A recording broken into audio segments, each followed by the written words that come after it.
आओ मेरी जान इधर आओ।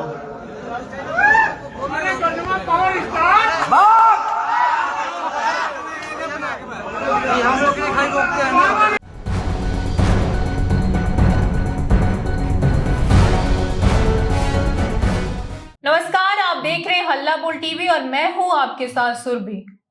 पवन सिंह पावर स्टार के नाम से जाने जाते हैं, लेकिन वो एक अभिनेता ही नहीं, वो नेता भी हैं।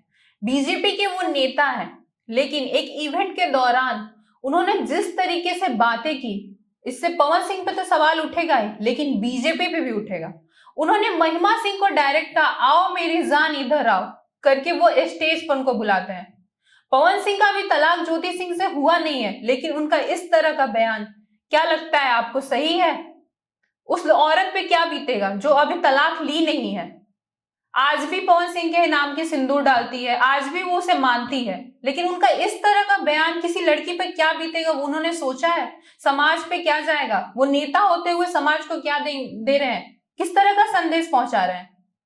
आइए हम इस पूरे मामले के बारे में जानते हैं हल्ला बोल टीवी के संपादक दीपक शर्मा से। आपका जो सवाल है सुरभि, वो सवाल समाज को परेशान करने वाला है। क्योंकि पवन सिंह, आपने बिल्कुल सही कहा, पवन सिंह अब सिर्फ अभिनेता नहीं है, वे नेता भी हैं। और किस पार्टी के नेता हैं? भारतीय जनता पार्टी के नेता हैं, बीजेपी के नेता हैं। कौन भारतीय जनता पार्टी? जो भारतीय जनता पार्टी चाल, चरित्र और चेहरा की बात करती है। जी हाँ। भारतीय जनता पार्टी के नेता, अभिनेता, superstar, power star Pawan Singh अगर ऐसी हरकतें करेंगे तो उनके जो लाखों लाख जो फैंस हैं जी, बिहार, उत्तर प्रदेश और दूसरे राज्यों में, जो उनको रोल मॉडल मानते हैं, जिनके वो रोल मॉडल हैं, उनके रोल मॉडल मानकर उनकी नकल करने वाले, पवन सिंह जैसे कपड़े पहनते हैं उनके फैंस भी वैसे कपड़े पहनने लगते हैं।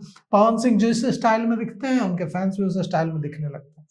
तो पवन सिंह को अपनी जिम्मेवारी को समझना चाहिए कि वो जो करेंगे वो लाखों युवाओं के लिए रोल मॉडल हो जाएगा, वही तरीका हो जाएगा, वही सही हो जाएगा। तो इस बात का ध्यान रखना चाहिए कि वे अब भारतीय जनता पार्टी के नेता हैं। भारतीय जनता पार्टी जो दुनिया की सबसे बड़ी पार्टी है, दुनिया का सबसे बड़ा राजनीतिक दल है। जी हाँ। जिसके सदस्यों की संख्या के हिसाब से वो दुनिया का सबसे बड़ा राजनीतिक दल है। बिहार, उत्तर प्रदेश समेत, केंद्र समेत कई राज्यों, अधिकांश राज्यों में भारतीय जनता पार्टी और एनडीए की सरकार है। ऐसे में अगर पवन सिंह, जिसका जिक्र आपने किया, जिस वाक्य का कि उन्होंने मंच से महिमा सिंह को बुलाया, जो उनकी मूवी में जो आ रही है उसमें एक्ट्रेस है, कि जिस तरह के शब्दों का इस्तेमाल किया, मैं उनको दोहराना भी नहीं चाहता।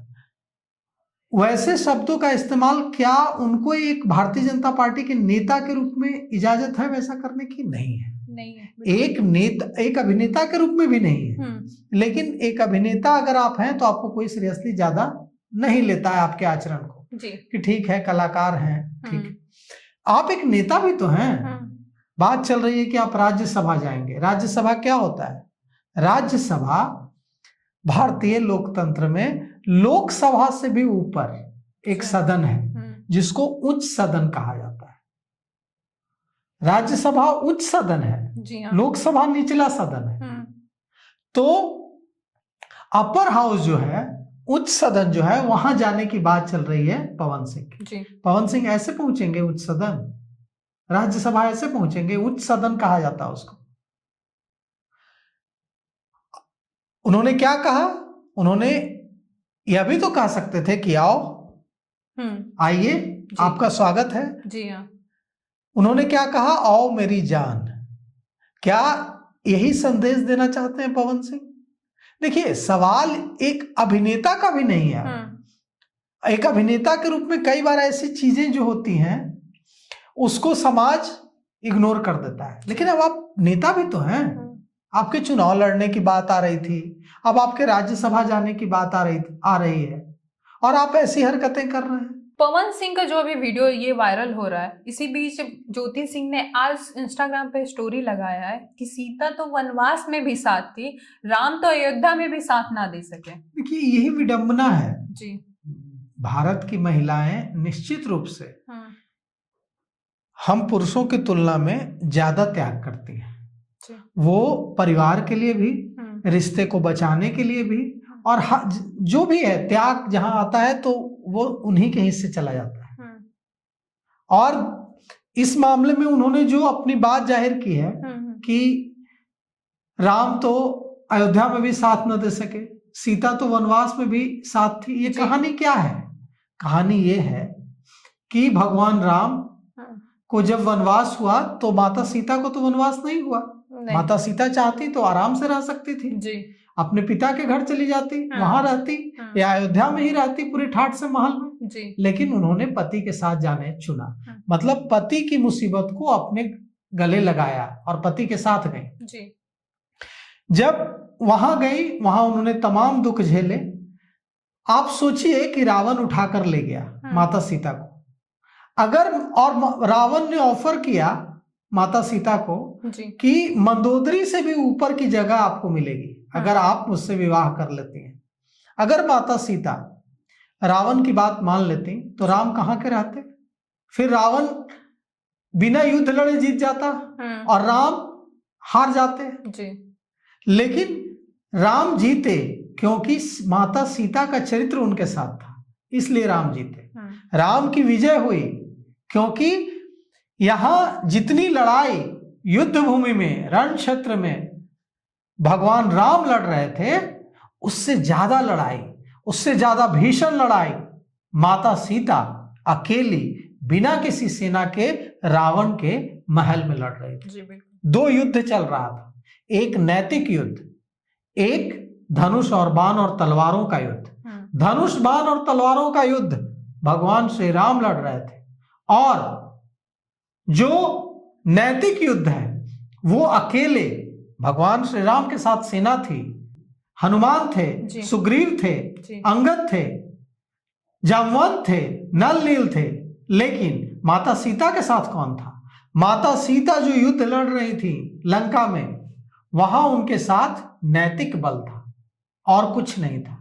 जब रावण आता था तो माता सीता एक तिनका को उठा लेती थी और ऐसे रखती थी, अपने और रावण के बीच वो पर्दा होता था और वो तिनके की ताकत ऐसी थी कि रावण देख नहीं पाता था माता सीता की।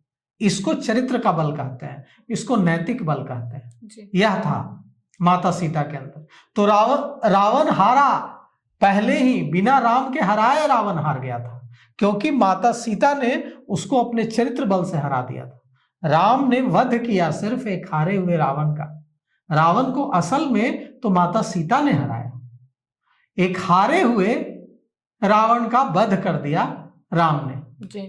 तो अगर यह उठाया है सवाल ज्योति सिंह ने, तो ज्योति सिंह को पूरा हक है क्योंकि अब भी उनका तलाक का मामला चल ही रहा है, अभी दोनों पति पत्नी ही हैं, अभी अलग नहीं हुए हैं। तो पूरा हक है, अगर पति इस तरह का आचरण करता है तो पत्नी को सवाल उठाने का। और अब पवन सिंह कोई 20 साल के तो है नहीं कि हाँ 20 कच्ची उम्र है, भटक गए हैं, अब तो मैच्योर्ड हो गए हैं, अब उनके व्यवहार में वो मैच्योरिटी दिखनी चाहिए। और सबसे चिंताजनक जो बात है सुरभि, वो ये बात है कि पवन सिंह लाखों लाख युवाओं के रोल मॉडल है। अगर पवन सिंह आओ मेरी जान कहेंगे ना तो महिलाओं के प्रति जो युवाओं का आज के जनरेशन का जो नजरिया है वो गड़बड़ाएगा। पवन सिंह को अभी ध्यान रखना चाहिए, या तो उनको फिर अभिनेता ही रहना चाहिए, राजनीति से दूरी बना लेनी चाहिए। और अगर राजनीति में आए हैं, भारतीय जनता पार्टी में आए हैं, तो इस बात का ध्यान रखना चाहिए कि भारतीय जनता पार्टी चरित्र की बात करती है। वो भारतीय जनता पार्टी जो नरेंद्र मोदी खुद बोले हैं कि ये संस्कृति और एक परिवार है। बिल्कुल, और सबसे ज्यादा महिलाओं के सम्मान की बात करती है। तो ऐसे में यह ध्यान रखना चाहिए पवन सिंह को कि वे बीजेपी के लिए, भारतीय जनता पार्टी के लिए, भारतीय जनता पार्टी के सिद्धांतों के लिए मुसीबत न बन जाए। और अगर उच्च सदन जैसे में, राज्यसभा उच्च सदन है, यहां अगर उन्हें भेजने की बात हो रही है तो वे अपनी गरिमा को उसके मुताबिक रखें। पवन सिंह और ज्योति सिंह के तलाक की बात अभी भी कोर्ट में चल रही है। इस बीच उनसे सवाल पूछा गया तो उन्होंने कहा कि आपको पहले का पता नहीं है क्या? हालांकि फैंस ने उनके शादी और वेन्यू सब कुछ सोच के रख दिया था, सब कुछ बता दिया, लेकिन उन्होंने इस चीज को मजाक में लेते हुए कहा कि अभी मैं शादी नहीं कर रहा हूँ। इसको लेके आपकी क्या राय है हमें कमेंट करके जरूर बताएं। फिलहाल इस पेशकश में इतना ही। तमाम खबरों के लिए देखते रहे हल्ला बोल टीवी। धन्यवाद।